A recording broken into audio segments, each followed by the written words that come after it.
It's turning into a full-scale crackdown in Canada. This is a live picture in Ottawa of protesters facing off with police. Police are arresting 2 leaders of the Freedom Convoy. They did that just last night, and they're moving in to make more arrests today, just as banks began to freeze the accounts of those linked to demonstrations on orders from Canada's Prime Minister, Justin Trudeau.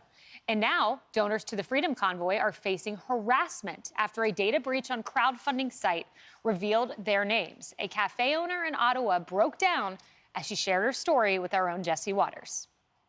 Never in my 56 years have I ever experienced a country so divided, so full of hatred towards friends and neighbors. Sorry, I lost you there. So full of hatred towards their friends and neighbors. They might have opinions that differ from theirs, but they're so willing to publicly shame and humiliate and spew forth angry vitriol. We have been called terrorist. For the first 36 hours, we were inundated with hatred, with threats of violence. People threatened our team on the phone, telling them we're coming to get you. We're going to throw bricks through your window. You'll pay for this, you Nazi supporter.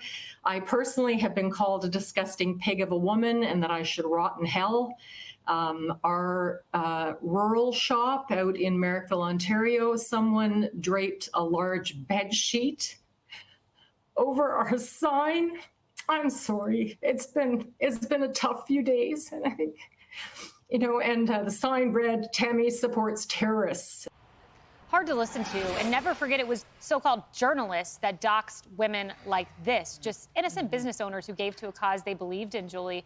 But alarming to me is the role of the government in all of this. I mean, it's really crystallized in my mind the difference between the country we live in and our northern neighbor. When I saw a tweet like this last week, this is from the Ottawa police, and they're tweeting, anyone attempting to bring material support like gas, just supplies to these guys, could be subject to arrest. I mean, this is a very scary government in Canada. It's almost autocratic, it feels. I mean, they have a tyrant now. I mean, like Justin Trudeau is actually a tyrant. I mean, the fact that he's not only arresting people for speaking their mind and sticking up for themselves, considering they carried us through the pandemic. These truckers were the ones, when we had all those shortages of supplies, they were the ones delivering the toilet paper, for example, that this country was at a loss for. And the United States and Canada, played a huge role in supplying all of us while we were in lockdown, essentially. And so now that they're no longer needed, or I guess we just don't care about inflation anymore, so they are now being wasted, and all this energy on truckers who are just trying to do their jobs, for God's sakes. And the other thing that's... I mean, it's crazy. I know that the dog thing we're supposed to talk about later, but I can't get over the pets. That they're actually threatening owners of animals. That if you, in fact, a government that will kill your dog for simply disobeying their orders is basically one of the tweets that we had lined up that basically states that if you are unable to care for your pet, we will take your pet away at your expense for a week. And if you don't come back and claim it, they're going to basically kill your dog. It's incredible that the autocracy is extending to the animals. You have the details on that, Emily. Yeah, it's government-sanctioned euthanasia, essentially, is what we're listening to. So take a look at what the government put out. This disgusting, callous, frankly, evil policy, especially in conjunction with the image Ottawa used of that little puppy. This is a truly nauseating display, and frankly, it conveys the heartless disregard for their community, right? Their citizens. So obviously, uproar has rightly ensued, with many notables weighing in. For example, Congressman Jeremy Faison tweeting out that a government that will kill your dog for simply disobeying their orders on a public demonstration will eventually have no issue killing you for the same. Trudeau is a fool and a tyrant.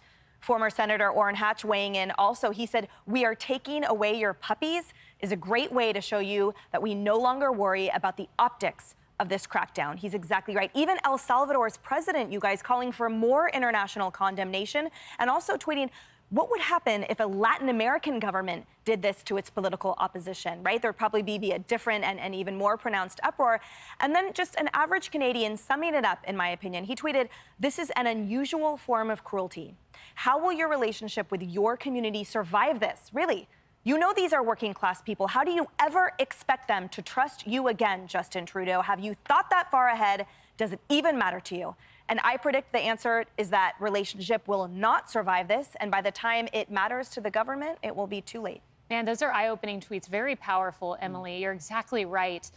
Jimmy, very few journalists have taken the time to actually go talk to the truckers. We know elitist Trudeau won't actually go talk to them. But Michelle Goldberg of the New York Times did. Here's something she found. There were plenty of people on the streets who seemed genuinely baffled by the media's description of them as part of a far-right movement. They've been infuriated and in some cases unmoored by Canada's pandemic restrictions, which have been stricter than America's. Here's where you come in, Jimmy. As the National Post reported, during the Omicron wave, the provinces of Quebec and Ontario closed schools and imposed blanket bans on indoor dining, gyms, and bars, and Quebec enacted a 10 p.m. curfew. Jimmy, I just think you couldn't last with the 10 p.m. curfew. Listen, the person I empathize the most with in this story is actually the gelato store owner, because I look like a guy who gets paid in gelato, let's be honest. But here's the thing, and I want to make a good point about these truckers, because I talk to nonstop truckers on the phone on my nationally syndicated radio show, which you can listen to Monday through Friday on 100 stations. Hey, girl. I have talked to so many truckers. I actually have to stop talking to truckers because I'm starting to say the word a boot. You understand? I've adopted their accent, but I want to echo that earlier point that this is not a conservative moment. This is a freedom moment. These are just objective observers who've seen flimsy science used as a justification to trample freedom. And they're not necessarily anti-vax, but they're very anti-autocracy. And that's what's going on here. But the one thing I want to say really quick is, as a former New York City cab driver, I normally am conditioned and calibrated to hate anyone who causes traffic. Like, when you sit all day in a cab, you'll get mad at a guy for getting hit by a bus. You'll be like, how dare you? It took me 20 minutes to merge. You should have looked both ways. But I have so much empathy for these truckers. Why? Because the longer they stay, the more it exposes just how shallow the entire left-wing playbook is, okay? Decrying them as every word salad term you can think of, none of which is supported by fact. Trudeau has lost the empathy on his side. Well, you just used the curse word, the word that we're not allowed to say, and that is freedom. We're told by Canadian media that freedom's a far-right term. Trudeau says it's malleable. It's not. And then, of course, CNN says whatever that means. Well, here's a reminder, Dagan, from a president who I know, who I don't know, but I love very much. Here's a reminder. Let's listen. Freedom is never more than one generation away from extinction. We didn't pass it on to our children in the bloodstream. The only way they can inherit the freedom we have known is if we fight for it, protect it, defend it, and then hand it to them with the well-taught lessons of how they in their lifetime must do the same. And if you and I don't do this, then you and I may well spend our sunset years telling our children and our children's children what it once was like in America when men were free. A sober reminder, Dagan.